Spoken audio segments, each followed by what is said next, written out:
Which is number E? Number 2, baby. Oh my god.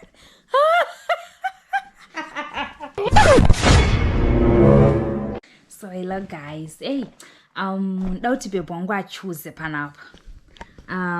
There's this number 1, massage me, number 2, twerk the whole night.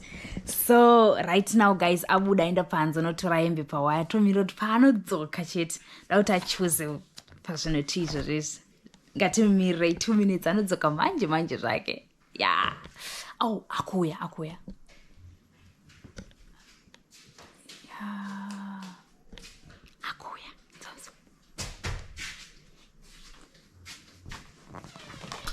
So baby, isako yembe papo. Ndoda kuti uchoose kunoko. Ngite. Uyada kuti uchoose. Pane number 1 and number 2. Uyauchoose. Nekumashure singa. Okay, yeah, we never wangu. I know. Uya.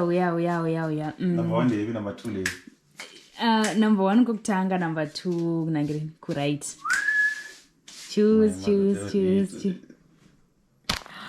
Wow! Oh my god! Which is number E? Number 2, baby. Number 2, twerk the whole night. Oh, baby, man, twerk. too much. Baby, the whole night. Baby, twerk. Baby, twerk. The whole night is too much, twerk. So from now, we're going to take my time. From now, baby. Right now, nazokuti baby. Twerk. I'm going to buy something. I'm going to buy something. No. Okay, can I be 5K? Oh. Can I be 5K? Baby, twerk. Twerk, baby. Okay. I'm not song. No, I'm a song. Twerk. Visa embe, baby. Nyatso wana. Twerk. Kuku twerk. Baby, twerk, please. Baby. Oh my goodness. Oh.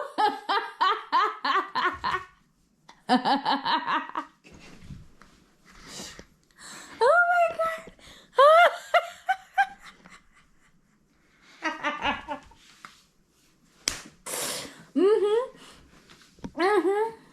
Hand it to it.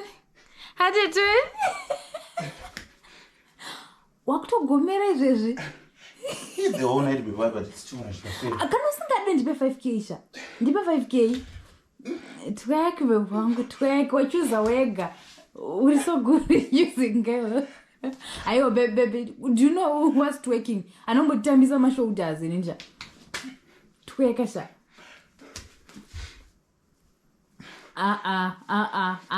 Google ndipe 5K kana usingade. Ndipe 5K kana usingade.